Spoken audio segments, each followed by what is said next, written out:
we're gonna take a look at a couple pitches from yesterday, mechanically. You got a couple things going on. All right, so first thing I want you to look at is watch this back knee. All right, when you're at the top of the load position where the knee comes up, that back leg needs to be as straight as possible, right? Not locked out, but you still want it straight. Otherwise, you're gonna leak some power. All right, so if I go forward a couple frames, okay, that's good knee height, but we've already got a bent knee in the back. All right, so ideally, since he's a right-hander, I'd really like this knee to be more angled, kind of more going towards the right shoulder, right? So more here, keeping the shoulder locked in at the plate. I don't know if you can see my knee at this camera angle or not, but instead of being here, have it more coiled back, keeping that shoulder going straight. That's going to give you a little bit better position. Now, all right, we've got this lean going on here with the back knee. Now, I want you to watch this hip. So if I had a biomechanical marker on this back hip and the chest, all right, that hip should fire before the chest, rotationally. And what we're going to see is they're going to rotate together. So you're not getting any hip-shoulder separation right there. So if you look at the end of the stripe and look at the crease right there in the shirt, you're going to see them rotating together. All right? So kinematic sequence is going to be a little bit off because of that, right? This hip, at this point right here, that hip should already be finished going forward rotationally, right? Internal rotation. So his hip should be lined up at the plate, and as you can see here, that's still open, right? Then the torso comes through, and it all happens within a fraction of a second, but the timing is important. All right, so at that point, right there is where his hips are lined up with the plate, and he's already released the ball. So your kinematic sequence is off. Okay. What I would do to fix that, so the two things that I mentioned, the back knee being bent, right, that's something that you just got to fix, and it's not a hard fix, right? Just getting reps and coming up. To get that hip to fire, it's not a hard fix, right? Mentally, what works for most kids this age is telling them just to rotate that back hip as fast as you can.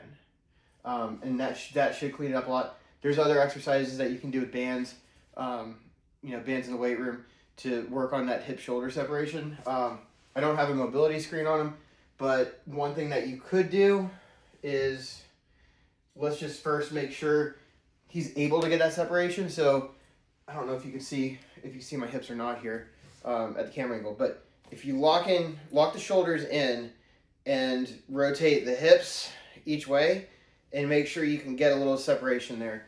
And if that's possible, then that's when we want to fire that hip separate from the shoulders.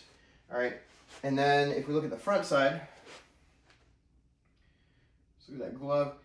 So here's foot strike right there in that frame. So that shin angle here should be more pointed, more parallel to the ground almost, right?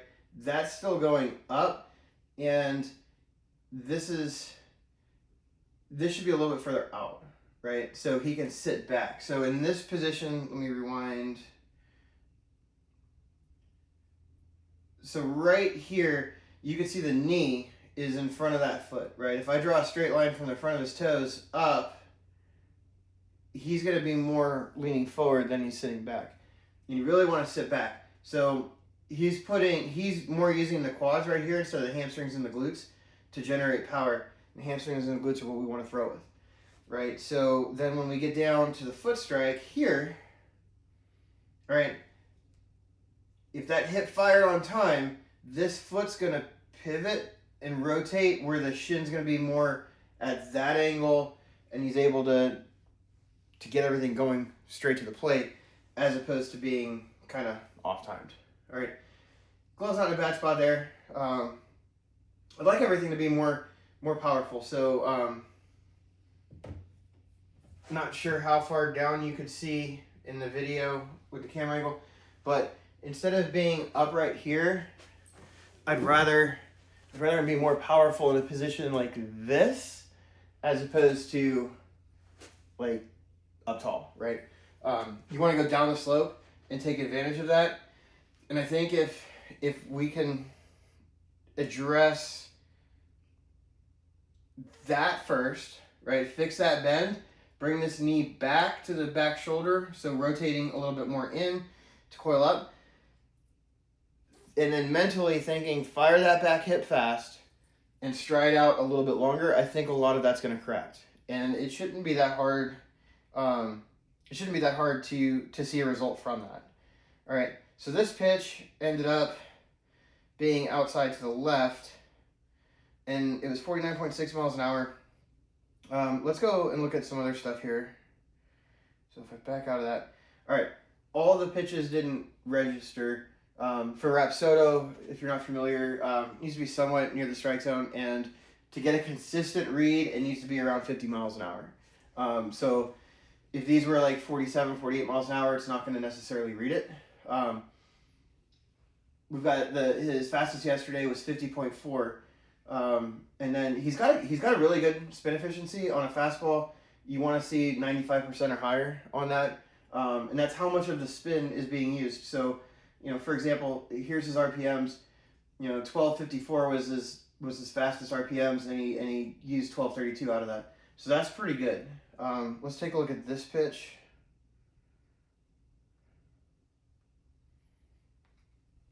All right, let's see. It's a little bit different, it's slightly more behind angle. So let's see what we can see. Yep. So we still have that knee bend right there. Right at this point, that back leg should be mostly straight. Again, not locked out, but mostly straight. Bring that back knee back just a little bit. Yep, and then here we see if we draw a straight line up from the toes, right, we're still more going this way, and I'd rather him be sitting back that way, right? So the shin's not going to be straight up and down, but that knee definitely needs to be back behind the shoe, because he should be sitting back more. Let's see what else we get. Short stride. Yep, and at this point you can see again, watch the line and that crease right there at the shoulder. It's rotating together, so that wasn't a fluke. Right here,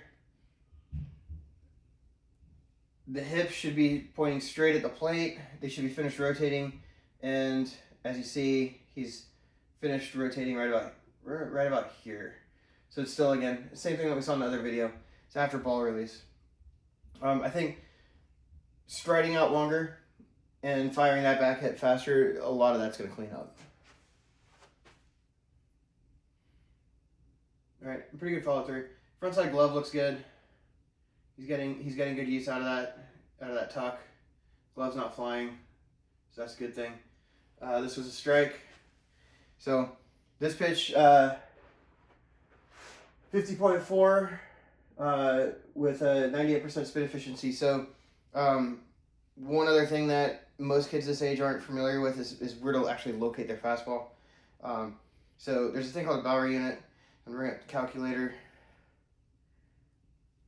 All right, so let me go back to this. All right, so we've got 1254 divided by 50.4. 1254 divided by 50.4 comes out to 24.88. All right, so 25 is the average Bowery unit to determine whether you've got a high spin efficiency or low spin efficiency, or you're about average.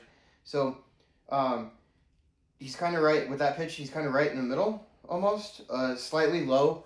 So for a fastball, if that's where his standard is, you're going to want to locate that fastball lower in the zone, which in this case he did, so that's really well. If you got a low spin rate, it's not right or wrong to have a low spin rate or a high spin rate. Low spin rates you want to locate down in the zone so you can get ground balls. High spin rates you're going to elevate higher in the zone, you're going to get pop-ups and fly balls. But let's go back. All right, so average-wise, let's see. Average spin was 1335 divided by 49.8. 1335 divided by 49.8. So average-wise, yeah, he's a 26.8 bar unit. So, you know, it's kind of right there in the middle. I'd be interested to see if we make these corrections that I talked about mechanically, if that spin rate's gonna shoot up because he's gonna be throwing a little bit harder. But right now, he's kind of right in the middle, so I would encourage him to pitch lower in the zone with the fastball. But that's about it. If you have any questions, feel free to reach out and let me know.